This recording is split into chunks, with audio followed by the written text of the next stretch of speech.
죽음 앞에서 발견한 삶의 의미. 치열했던 한 남자의 인생. 어릴 적부터 그는 남들보다 배로, 3배로 열심히 살았다. 새벽 오시면 어김없이 일어나 운동을 하고 회사에는 항상 가장 먼저 출근했다. 가족을 위해서라면 어떤 희생도 마다하지 않았고 동료들로부터 인정받기 위해 밤늦도록 일에 몰두했다. 그의 하루는 언제나 바쁘게 돌아갔다. 아내와 마주 앉아 차 한잔 나누며 이야기할 시간도, 아이들과 함께 공원을 산책할 여유도 없었다. 나중에 은퇴하고 나서 다 하자. 그는 항상 그렇게 말하며 오늘을 내일로 미뤘다. 성공이라는 이름 아래 자신을 채찍질하며 달려왔다. 그렇게 50년이 넘는 세월이 흘렀다. 예상치 못한 운명의 선고. 어느 평범한 화요일 아침이었다. 몸이 평소보다 무겁게 느껴지고 가슴 한편이 답답했다. 처음엔 과로 때문이라 생각했다. 하지만 며칠이 지나도 증상은 나아지지 않았고 오히려 더 심해져만 갔다. 아내의 간곡한 권유로 마지못해 병원을 찾았다.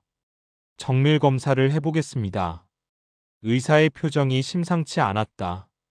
일주일 후 검사 결과를 듣기 위해 다시 병원을 찾았을 때 그의 인생은 완전히 달라졌다. 말기암입니다. 전이가 많이 진행되었습니다. 길어야 3달 정도 남았습니다. 의사의 차분한 목소리가 귀에 들리지 않았다. 마치 다른 사람의 이야기를 듣는 것 같았다. 절망의 나락으로. 병원에서 나오는 길, 다리에 힘이 빠져 주저앉고 싶었다. 하늘이 무너져 내리는 것 같았다. 아직 할 일이 너무 많은데. 아이들 결혼식도 못 보고, 아내와 여행도 못 가보고, 밤잠을 이룰 수 없었다. 죽음에 대한 생각만 머릿속을 맴돌았다. 두려웠다. 너무나 두려웠다. 어떻게 이 세상과 작별해야 하는지 몰랐다. 어떻게 사랑하는 사람들을 떠나보내야 하는지 알 수 없었다. 마지막 희망을 찾아서 절망에 빠져 한 달여를 보낸 후 그는 문득 산속 작은 절을 떠올렸다. 어릴 적 할머니 손을 잡고 가던 그 절 말이다. 특별한 믿음이 있었던 것은 아니다. 다만 마지막이라는 생각에 어디든 기댈 곳이 필요했다. 산길을 한 걸음씩 올라가며 가쁜 숨을 몰아쉬었다. 이미 병마가 그의 체력을 많이 앗아간 후였다. 절에 도착했을 때는 해가 서산으로 기울고 있었다. 오래된 법당에서 한 스님이 조용히 경전을 읽고 계셨다. 스님 앞에서 털어놓은 마음. 스님, 저에게 시간이 얼마 남지 않았습니다. 그는 떨리는 목소리로 자신의 이야기를 시작했다. 스님은 말없이 그의 이야기를 들어주셨다. 처음엔 정말 무서웠습니다. 밤마다 잠들기가 두려웠고 아침에 눈뜨기도 무서웠습니다. 하지만 이상하게도 그는 잠시 말을 멈췄다. 요즘은 하루하루가 행복합니다. 아침에 눈을 뜨면 감사하고 밥 한 그릇이 이렇게 맛있을 줄 몰랐고 아내의 손길이 이렇게 따뜻할 줄 몰랐습니다. 두렵지도 않습니다. 그래서 감사 인사를 드리러 왔습니다. 스님의 지혜로운 말씀. 스님은 한참 동안 그를 바라보셨다. 그 시선에는 깊은 자비가 담겨 있었다. 그렇습니까? 사람이 두려워하는 건 대부분 잘 모르기 때문입니다. 밤이 무서운 건 앞이 보이지 않기 때문이고 어둠이 무서운 건 그 속에 무엇이 있는지 알 수 없기 때문이지요. 죽음도 마찬가지입니다. 모르는 세계이기에 두려운 것입니다. 스님의 목소리는 잔잔한 물결처럼 마음에 스며들었다. 죽음에 대한 새로운 관점. 죽음 이후에 좋은 곳에 간다거나 다시 태어난다는 이야기들이 있지요. 그것이 사실이냐 거짓이냐는 중요하지 않습니다. 중요한 건 그런 믿음이 우리를 위로해 준다는 것입니다. 스님은 창밖을 바라보며 말씀을 이어갔다. 인도 사람들은 윤회를 믿기에 장례식에서도 큰 슬픔을 보이지 않습니다. 죽음을 끝이 아닌 또 다른 시작으로 여기기 때문이지요. 집착을 내려놓고 죽음조차 자연스러운 흐름으로 받아들입니다. 자연이 주는 교훈. 스님은 법당 앞 작은 뜰을 가리키셨다. 봄에 피었던 철쭉꽃은 이미 지고 여름 내내 푸르렀던 잎들도 노랗게 물들어가고 있었다.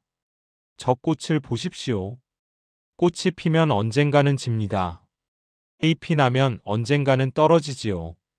하지만 그것을 슬픔으로만 볼 필요는 없습니다. 꽃이 져야 열매가 맺히고 잎이 떨어져야 새로운 생명이 돋아나니까요. 태어남과 죽음은 그저 자연의 이치일 뿐입니다. 본래 존재 자체는 사라지는 것이 아닙니다. 형태만 바뀔 뿐이지요. 진정한 해방의 의미. 그러니 중요한 건 죽음을 피하는 게 아닙니다. 죽음에 대한 두려움을 내려놓는 것입니다. 마음이 평온하면 육체가 죽어도 두렵지 않습니다. 스님의 눈빛이 더욱 깊어졌다.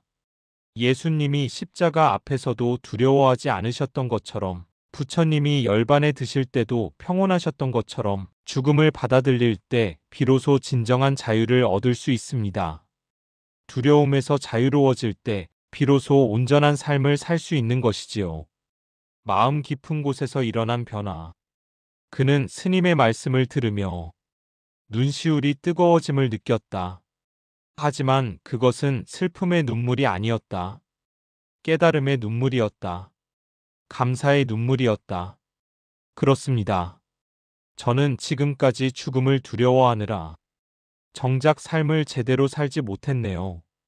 내일을 걱정하느라 오늘을 놓쳤고 미래를 준비하느라 현재를 소홀히 했습니다.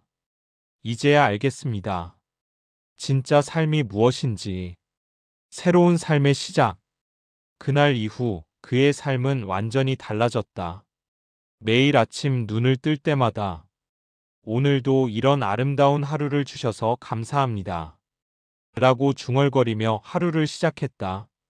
아내와 함께 마시는 차 한 잔이 꿀보다 달콤했고 아이들과 나누는 대화 한마디 한마디가 보석보다 소중했다. 평생 모아온 재산을 정리하기 시작했다. 어려운 이웃들에게 나누어주고 자선단체에 기부했다. 이 돈들이 누군가의 희망이 되기를. 그는 진심으로 기도했다. 감사로 가득 찬 매일. 병원 치료를 받으면서도 그의 얼굴에는 항상 미소가 떠나지 않았다. 간병하는 아내에게 고맙다는 말을 잊지 않았고 찾아오는 친구들에게는 만나서 반갑다며 진심으로 기뻐했다. 제가 이렇게 많은 사랑을 받고 살았었네요. 그는 비로소 깨달았다. 지금까지 자신이 얼마나 많은 것들을 당연하게 여겼는지, 얼마나 많은 사랑을 놓치고 살았는지를. 하지만 후회하지 않았다. 지금이라도 깨달을 수 있어서 감사했다. 죽음이 선물한 진정한 삶. 아이러니하게도 죽음을 받아들이고 나서 그는 그 어느 때보다 생생하게 살아있음을 느꼈다.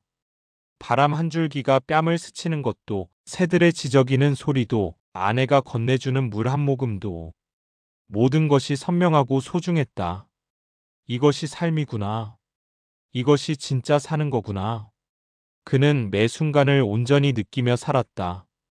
과거를 후회하지 않고 미래를 염려하지 않고 오직 지금 이 순간에만 집중했다. 마지막까지 빛나는 삶. 석 달이라던 시간은 어느새 6달이 되었고 의사들은 기적이라고 말했다. 하지만 그에게는 기적이 아니었다. 당연한 결과였다. 두려움을 내려놓으니 몸도 마음도 편해졌고 감사하며 사니 하루하루가 축복이었다. 마지막 순간까지 그는 웃었다. 가족들 손을 잡고 고맙다 사랑한다는 말을 잊지 않았다. 두려워하지 마세요. 저는 행복합니다. 정말 행복한 삶을 살았습니다. 그의 마지막 말이었다. 남겨진 사람들에게 전하는 메시지. 그가 떠나고 난 후 가족들과 친구들은 말했다. 그분은 죽기 전 마지막 몇 달이 가장 빛났어요. 죽음을 앞두고도 그렇게 평온할 수 있다니. 우리가 오히려 많은 것을 배웠습니다. 그의 이야기는 많은 사람들에게 전해졌다. 죽음이 끝이 아니라는 것, 두려워할 일이 아니라는 것, 오히려 삶을 더욱 소중하게 만드는 선생님이라는 것을 우리 모두에게 남겨진 질문. 지금 이 글을 읽고 있는 당신에게 묻습니다. 당신은 정말로 살고 있습니까? 아니면 단지 존재하고만 있습니까? 내일을 위해 오늘을 희생하고 있지는 않습니까? 미래를 걱정하느라 현재를 놓치고 있지는 않습니까? 죽음은 누구에게나 찾아옵니다. 하지만 그 사실을 받아들일 때 비로소 우리는 진정으로 살 수 있습니다. 오늘을 온전히, 지금을 충만히 감사하며 사랑하며 살 수 있습니다. 그것이 이 이야기가 우리에게 전하는 가장 소중한 메시지입니다. 오늘 하루도 작은 감사와 행복을 찾아보세요. 당신의 오늘이 조금 더 따뜻해지길 응원합니다. 오늘 이야기가 마음에 와닿았다면 함께 더 많은 삶의 지혜와 힐링을 나누기 위해 구독해주세요. 감사하겠습니다.